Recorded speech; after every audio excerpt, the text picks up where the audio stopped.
Okay, so just tell me your title at the Echo. So I'm our social media editor.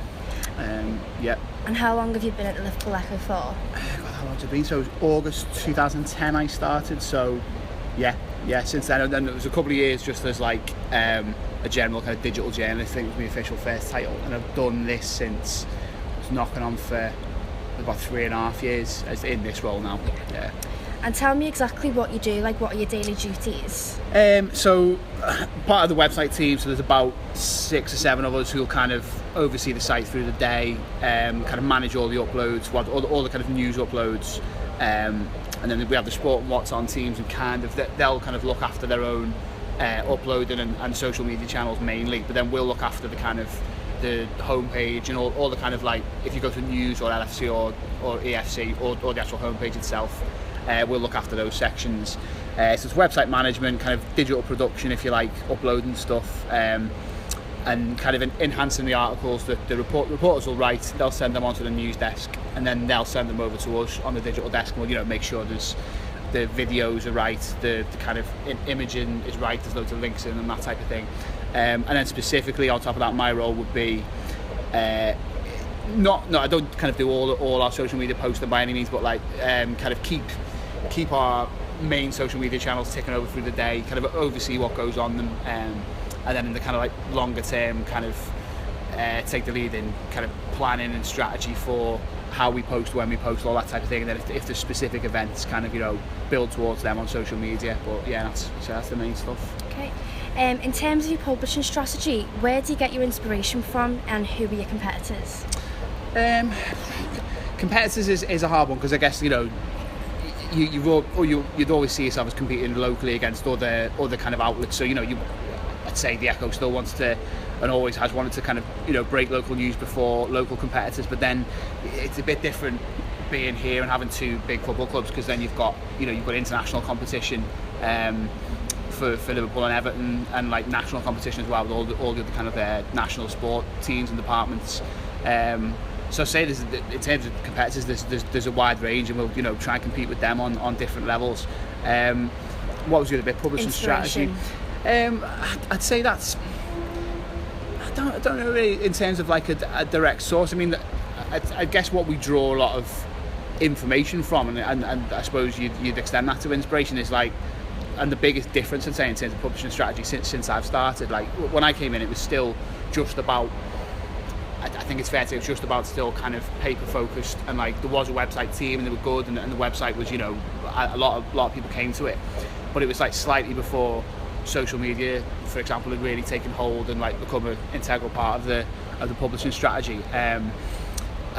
And since then, everything's been more kind of digital audience focused. There's been like 2 big kind of restructures, kind of rejigging of the newsroom, where they've kind of in turn led us to be more kind of digital first and like online focused.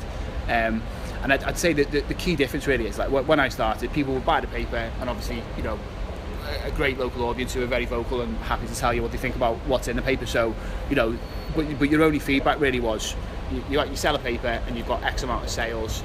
You get letters, you get people calling all the time and saying, I thought this was good, or I thought this was bad, whatever. But now, I'd say in terms of like inspiration for publishing strategy, every single thing we post on Facebook, every article we publish, there's a wealth of information you get on that in terms of who read it, where those people were based, how they read it, how they consumed it, on what platform. So I'd say like not being too scientific about it, but the kind of like that depth of audience information goes into a lot of what we do, and so some of the things we've always covered, like let's say council stuff like that, we still do it, but do it in a slightly different way now, where we have the beauty of being able to try an article out in several different ways online, and then if there's a certain way of people consuming it that seems to resonate a bit more and they spend longer on it, or more people will read it, then we'll edge towards that. So yeah, I'd say that's probably the biggest thing. It's difficult to say in terms of an actual kind of inspiration for it, because I'd say it's more something that's kind of always evolved. The Echo's always had something in place, and it's just there, kind of reshaping over time, really. Yeah. How many journalists actually work on the social media department for the Echo, and does it change a lot, or is it the same people all the time? It's so like there's if you look at I'd say the main three strands of it, you've got the sport team and we've got kind of two dedicated people for Liverpool, two for Everton, and then a wider sport team who do a bit of everything. They pretty much look after the LFC and EFC kind of channels, and we've got like a general sports channel as well. So they'll do 90% plus of the posting on that. Same for the What's On team, which is just 4 or 5 of them. And they'll look after their channels, and then on our digital team, how many have you got? You've got about probably 5 or 6 of us who'll run the kind of news, Facebook and Twitter, and involved in that would be a lot of kind of retweeting and also making use of the stuff that Sport and What's On do as well. So it's quite a wide thing. But then there'll be a few of us like myself, and we've got a kind of head of audience. And we'll work with like the other heads of the department to try and kind of shape the strategy of how it should be, how things should be done, and when they should be posted, how it looks, intervals between posts, that type of thing. But yeah, it's quite broad, and I guess that's one of the beauties of it, that we've got quite a lot of people who help out and take part in kind of using social media. But then you've also got to kind of try and make sure that whoever's posting something or tweeting something or whatever, it's still got that kind of consistency of tone, and it's ideally I'd like to think, and sometimes I say this is right, sometimes it slips a little bit. You wouldn't want anyone to be able to tell that someone different has posted, say, one night and then the next night, you'd like it to be kind of like consistent. I think broadly we have that. But yeah, I guess that's one of the challenges of having quite a lot of people active on it. But yeah, so there's quite a few, I'd say, in each department really. Have you noticed any changes in social media over the past few years, and how's that developed the strategy? I'd say. I mean, well, the biggest thing is just how significant it's become. That it still now it ebbs and flows, but over the last few years, every year it's only ever more in terms of like the proportion of how many people come to our website. It's more and more of them are coming from social media, and I guess in terms of changes other than that, Facebook and Twitter, Facebook overwhelmingly, and Twitter also are they would account for almost 100% of our social media traffic, and I guess the one thing that changes is you always see things about habits that people, especially younger people, aren't necessarily using those two platforms, so that's still where I'd say the bulk of our attention goes, because they do provide traffic, Facebook and Twitter in the main, but we have to keep an eye out for we've got an Instagram presence, but things beyond that, we've experimented with WhatsApp and Snapchat, and I guess you've always got to kind of maximise the channels that you do have and work well, but then always kind of keep an eye out for what might be next, and whether you can make use of that as well and connect with the audience in that respect.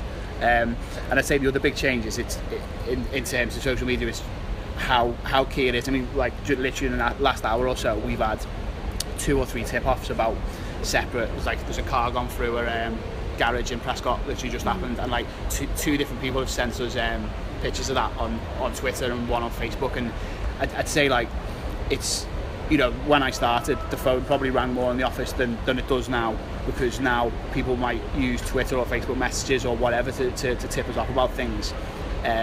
So yeah, I'd say it's increasingly the place where people come to our website from, but it's also increasingly the place where we've got to kind of listen out for what people are saying and have conversations with them and engage with them, because I think people are obviously consuming more news through social media, but they're also that might be their first instinct as a point of contact to get in touch with the Echo now, which is great. Really, it's that's one of the things we encourage a lot, is to have if someone sends us a Facebook message, we'd always want to reply to them, and 9 times out of 10 it's something really valuable and significant that they're sending to us. So yeah, I'd say it's I guess all of that as well. The other big change is that you do need more resource in terms of people managing it, looking after it, and replying to people, conversing with people.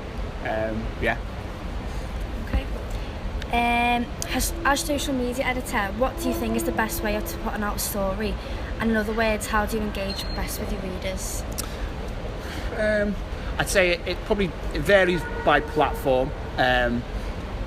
So yeah, I think one thing we've developed is things might look a little bit different on the site as they are on Twitter or as they are on Facebook, and appreciating, I guess, that we've got a slightly different audience in each of those kind of spheres.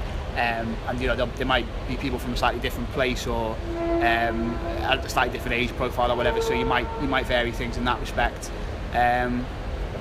But yeah, I mean, I'd say like the kind of central tenets of what makes a good story still hugely stand, and like a lot of it, it's so a lot of things have changed with social media, but like really like what made a good story 10, 15 years ago, like largely I'd say still makes a good story now. And I guess it goes back to what I was saying before. Like you might have to vary how you present something. And one example, I mean, this is not necessarily a new one, but like with football stuff, for example, like a couple of our things that do really well after a match. One is like player ratings, like always does really well because it's kind of people like to read what our football writers thought of performances of Liverpool and Everton players, and I guess that's it's probably something you always would have expected to see in a newspaper, but it might be in a little column at the sides next to the match report. But now it's like that's its own separate piece of content for us that does really well. And then the other one, which I'd say has changed, is rather than say have an 800-word piece of analysis, which is kind of what you would always used to have expected in the paper. We might break that up now into like I think we used to say it was like 5 things we learned, and you'd have like a couple of 100 words in each thing. So it's a bit more digestible, not necessarily bite-sized, but it's like a bit more kind of suitable to internet consumption and a bit just easier to look at than like 800 words of text on the page. So it's things like that. And then I guess the challenge for the Echo now is making things work online and then kind of having to recraft them and make them suitable for the paper as well. But I think make a pretty good fist of it. I'd say that's it really. Yeah. Okay. Tell me about your timing schedule across the platforms. Is there certain times or is it varied a lot? Is it like in terms of when we post? Yeah. Or, sort of. I mean, there's the 2 key elements to it really. With Twitter, we're much more like if something happens, we just get it out there straight away, and then we'll just kind of keep that topped up through the day really. And we have like 3 key periods. So like first thing in the morning, lunchtime, and then again in the evening, kind of primarily between 8 and 10, where we'll kind of just guarantee in those points that we've lined up a minimum of tweets that like certainly things where if let's say we've had a good story in the morning, it's been one of our first uploads, it's been pushed early in the morning, we might just make sure then to kind of give it another tweet later in the day, just because especially with Twitter we'll find that like the lifespan of a tweet might only be say 10 minutes. So I mean, you always hear different kind of amounts of time for that figure, but we certainly say that the audience who reading our tweets in the morning could be very, very different to the ones who are active at night and on their phone. So as long as we've kind of slightly changed how it's pitched and put out, we'd have no qualms about pushing something 3-4 times if it to try and hit different kind of audiences through the day on Twitter. Facebook's a bit different. We've currently got on our news page, we post around about every 45 minutes. And that can change if something's hugely breaking. We put it on 2 minutes after another post if it merited it, if it had to go up. But we found that interval. I don't think it's an exact science, but we found that just allows us to get the kind of quality and quantity balance about right, because you have like some contact with Facebook, and they'll often say, just there isn't a magic rule, just post as much as you think it merits. And we've experimented with like posting more than that, but then you sometimes think good posts aren't quite getting the breathing space that they need, for example. So currently it's 45 minutes, but I'd happily adapt that if the data we were looking at and the kind of patterns in terms of how many stories we're uploading each day, if that significantly changed, then our posting strategy could as well. So I guess it's just always keeping on top of your data and your insights on Facebook and just being responsive to how well things are doing. But that's what's working at the moment. Yeah. Okay.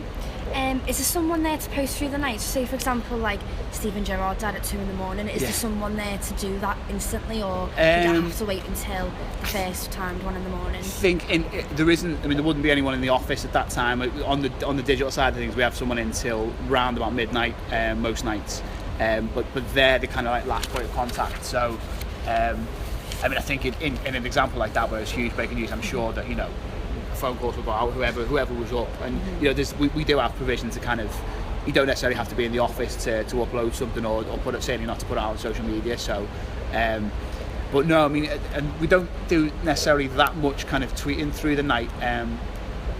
and certainly not Facebook posts really in the main. So no, I think, as you say, it'd be an exceptional circumstances, and I'm sure we'd all pile in, but there isn't normally anyone there. Okay. Tell me just a bit more about your approach of toning your personality for your readers, and does this vary a lot? I think it's like I said before, it varies kind of platform to platform. People have asked this before. Sometimes certainly when I'm putting posts out myself, I think it's certainly on Facebook as well. Facebook and Twitter are maybe a little bit different. You sometimes think there's a slightly more kind of serious tone to Twitter, and a lot of people might use that just for getting news, say. So maybe that comes into play sometimes. But on Facebook, I've always kind of thought that maybe not necessarily this is an outdated thing to think, because I think a lot of people now do just use Facebook for getting news. They maybe scale back a little bit on the kind of sharing of all the personal things. But certainly when news websites started kind of realising that Facebook's a massive opportunity to kind of engage with people and drive traffic, I think having a more conversational tone I've always thought is absolutely fine, because you kind of essentially you almost invaded on quite a personal space where originally at least people went on to kind of put whatever their family photos up and connect with friends, and it was a social space which then people increasingly have used to consume news and do various other things. So yeah, I'd say it's just it's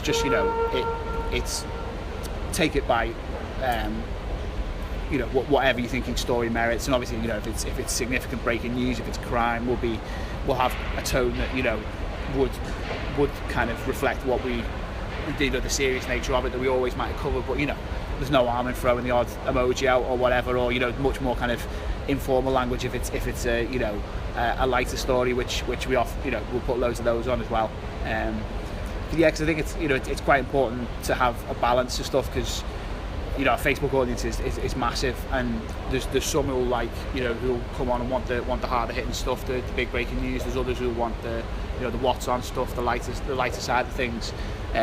So yeah, I'd say whilst trying to keep the tone always what you'd expect the Echo to post, there's a bit of variation within that, I'd say.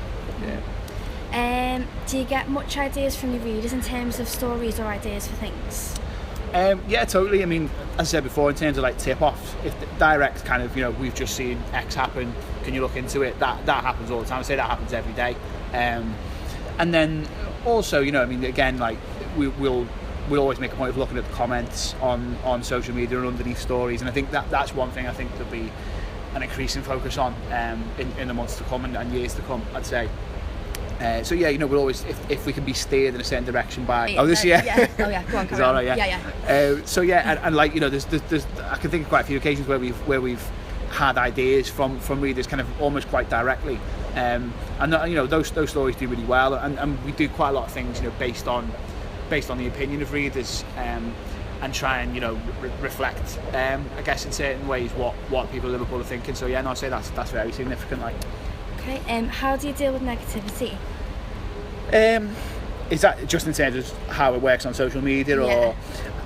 I think obviously you do get a bit of it. I think the best thing to do is always just try and engage, and if again as I was saying, a lot of Facebook messages, most of them are kind of a lot of tip-offs, a lot of people saying, could you cover this, or there's certain events and that type of thing. But obviously we'll get people who object to maybe certain things that have been posted or certain articles that have been done, and I don't know, it's always engaging with them honestly and just saying how we see it. And I think when we do that, I think often people, of course, that there'll be genuine kind of gripes with our journalism, as there would be with any publication, but often people might object to, say, a certain Facebook post which isn't what they want to see, but we put it on Facebook because we're striving for a balance of all things, and then lots of people have clicked on it, so it's given every signal to Facebook that this is a popular piece of content. It's put it in front of someone who wouldn't necessarily want to engage with that themselves, but it's kind of the choice is taken out of their hands because of the way Facebook works. And in those circumstances, I'd say that's probably one of the most common complaints we get is people going, oh, I didn't want to see this in my news feed, or I don't think this is news, or whatever. And then it's I guess we just always point out that we do post a variety of things, and one person's news isn't always the same as anyone else's idea. But yeah, just honest engagement, and as we were saying before, like you don't only just get ideas from readers, but ultimately it's there wouldn't be a paper, there wouldn't be a website if people weren't reading it. So like their views, their interests, and their criticism is always key. So in short, we obviously will always read it and try as much as possible as we can to engage with people on whatever they think is good or bad. I've noticed you post a lot of crime stuff on your Facebook page. Why is that? It's just there's a fair amount. It's something. It's often one of those where there'll be, in terms of the comments underneath the crime post, there might be this is it's not what we want to see, or obviously there'll be people will just not necessarily be unhappy to see that post, but it's obviously not a nice thing that's being said about where they live. Essentially, I guess it comes down to that. But a lot of people will read the story, and it's one of those where I guess sometimes the reaction says a slightly different thing to the kind of the data. Traditionally, I don't know the ins and outs of this, but I think crime has or not always, but it's been something that you might see on the front of any newspaper, because it's often by its very nature it's a shocking story, and it's an old adage, but often you've heard it said, not necessarily here but elsewhere, that if it's on the front page of the paper, that paper might be the sales might be bumped on that day, because it's if it's a shocking story or big news, it'll cause people to pick up the paper. And I guess it's a similar principle. But I'd always say we would always do our best not to make more of it than it is. But it's the same principle as we're saying about when you do get complaints. Sometimes the crime stories will go on, a lot of people will click on them, especially if it's a big horrible crime story or a big breaking crime story, and then again that'll be served to a lot of people. So because they are stories that a lot of people do engage with, it can sometimes, I'd say, seem slightly overwhelming to people. Maybe there's lots of it, but again, our current crime reporter and crime reporter since I've been here excuse me, I'd say I've handled things sensitively, and Joe Thomas now, I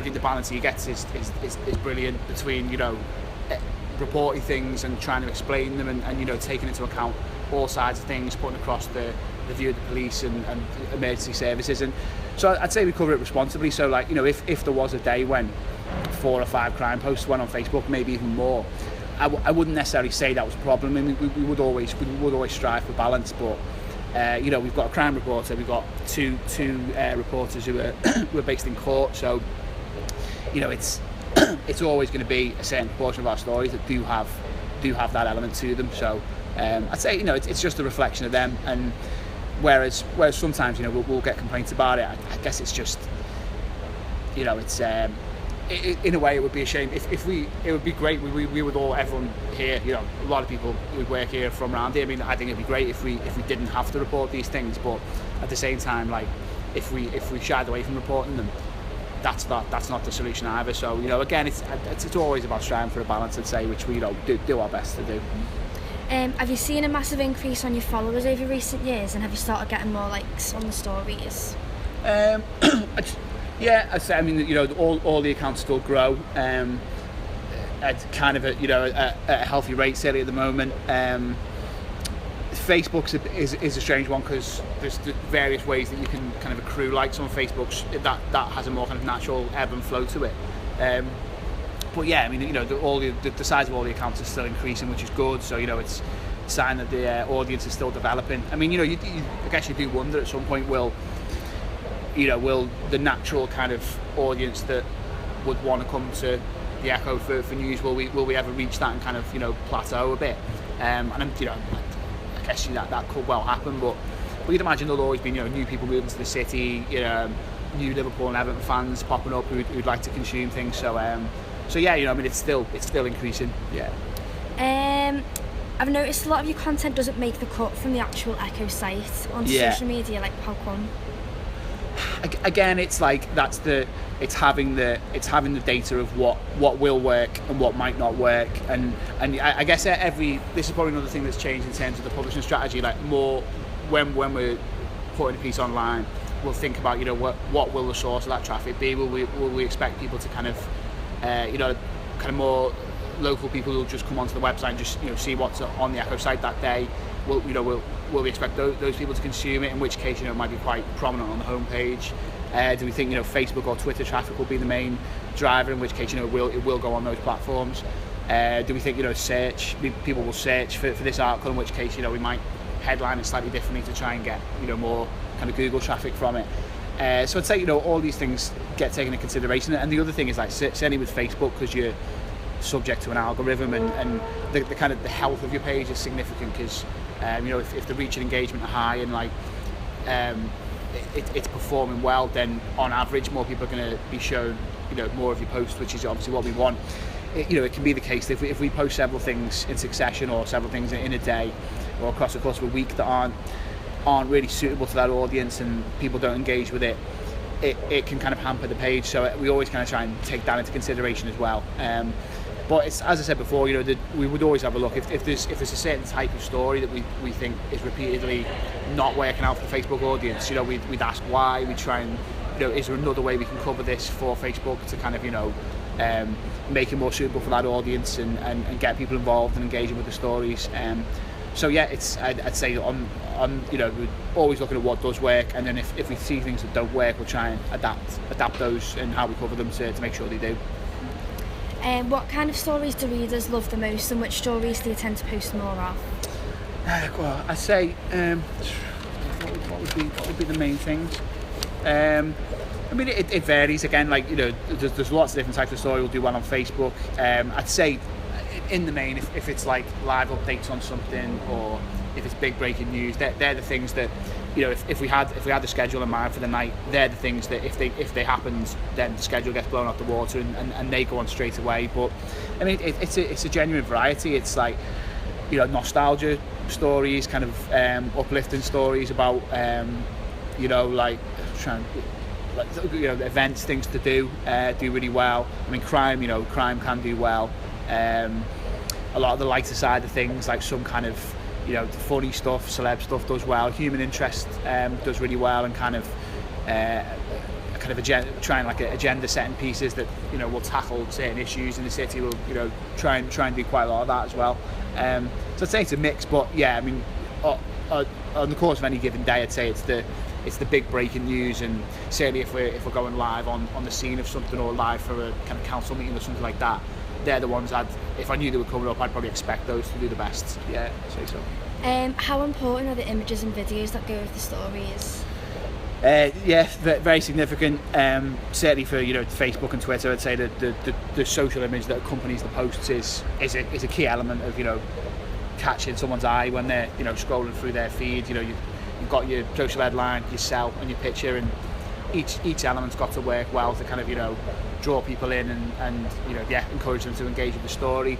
The videos as well, yeah, I mean, I think they're ask any kind of publisher now, and I'd say like their video strategy is increasingly a key thing, because of the challenges of the journalistic environment in terms of advertising revenue. Like video adverts is one thing that still does attract, or can attract, a certain amount of funding. So yeah, a lot of places are putting more stock in videos, and yeah, you know, we have a lot of videos and stories and a lot of video-led stories, which is probably one way in which coverage has changed over the last few years, I'd say. And you know, we've got a video team here, which has increased in size recently. So I'd say they're key. And in terms of Facebook specifically, one thing that in my position I'll try and encourage a lot is like native videos or Facebook Live videos, which, going back to what we were saying before about keeping your Facebook pages healthy. I'd say, like, you know, this is one where you kind of have to meet Facebook halfway a little bit, and the more of those native posts you do, the more rewarded you might find your page being, because you kind of, you know, you're putting content onto Facebook's platform, which ultimately I think they like. They want people to stay there and stay within the kind of Facebook ecosystem, if you like. So yeah, I'd say, you know, within stories significant, within the social fields and the social posts they're significant, and then on the pages and platforms itself they're very significant too. Bit similar, but yeah. Why do you think Facebook personally is a good platform for news? I guess just kind of rounded up some of the things we touched on. Really, I mean, there's a lot of people there for a start. Like, you know, I'd I'd say the bulk of our local audience traffic comes from Facebook. So there's obviously a lot of people all over the world, but certainly in Liverpool on Facebook. And that's a good way of consuming it. I mean, I wouldn't say the Echo remotely is a problem in this respect. I mean, obviously I think that there are concerns. You look at some of the big kind of political events in recent years, and there's concerns about how Facebook disseminates stories, how it, and fake news and all that type of thing. I mean, I wouldn't say that even begins to enter the kind of realm of local news. Certainly not here. I mean, it's just I would like to think have a good relationship with our audience on Facebook, and obviously you get criticism, and that's fine. And going back to what we said before, you always try and engage with people on that front. So yeah, I mean, I'd say in a wider sense, Facebook's got kind of questions to ask itself about how it ensures people see a kind of balanced news agenda, because you often don't meet that whole idea that filter bubble what you'll see within your own feed, and you might not be exposed to certain things. I guess that's comes into play when you've got two sides of a political divide. But yeah, I mean, locally, I think it's a good platform. It's certainly where we get a lot of engagement and traffic from, a lot of tip-offs, and I think we have a good relationship with our readers on Facebook, so I'd say it's good. Okay, you did an interview in 2014 with journalism.co.uk, just about your publishing strategy. Yeah.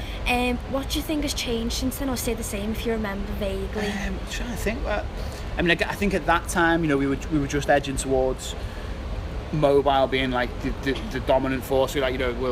More people were consuming our traffic on mobile than desktop, and that going over 50% there felt like a big thing. But it's raced on again since then. Social's becoming even more integral.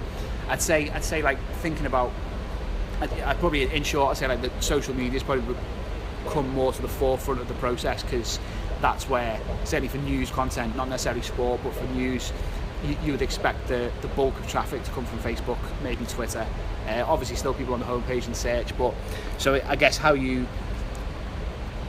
asking reporters and news desk and the digital team ourselves to think about how we're going to post a story on Facebook is one of the first considerations, really. Once the reporters decided on a topic, thinking about how they're going to cover it. Yeah, I mean, thinking about not only a mobile first, but almost like a kind of social first way of presenting it is now key, and not least because most of our Facebook articles, if it's the right type of story, which most of them are, you're on instant articles now on mobile if you see it. So it's like it's kind of hosted within Facebook's platform, and it's kind of pretty much geared towards that audience in the first instance. So I'd say that's massively changed. A lot of the kind of principles then in terms of how we approach digital journalism, I'd say the same, and that was well into the process of online being the kind of first consideration for someone like the Echo. So I'd say the general direction is the same, but it's probably just sped up if anything since then. So it would be the main change. Okay, and finally, where do you see the future for the Liverpool Echo social media? Tough one, really. I mean, I guess it goes back to what we were saying before about I'd like to see our Facebook and Twitter keep developing, but it's whether we'll always have to keep an eye on emerging platforms and other ones. And and just if there's other places where a local audience will be, and people who might want to connect with the Echo, if they want to do it on another platform, we'll always have to keep an eye out for where that is. But I'd say we're broadly satisfied with where we are at the moment. I mean, we've got an Instagram presence and post a lot on that, but it's not necessarily as interactive as Facebook and Twitter are. But yeah, I'd say it's just kind of keeping your ear to the ground and just seeing where people are, and I mean, you do wonder ultimately with things like Facebook Live and them wanting to keep content on their own platform. You wonder, like, I guess in the very long term, like how much directing traffic back to websites will be the key aim, I guess, or whether journalism will actually take place more on social platforms. But I think that's it's a way off that being a serious question for places like the Echo. But yeah, in time I wouldn't be surprised if it went in that direction.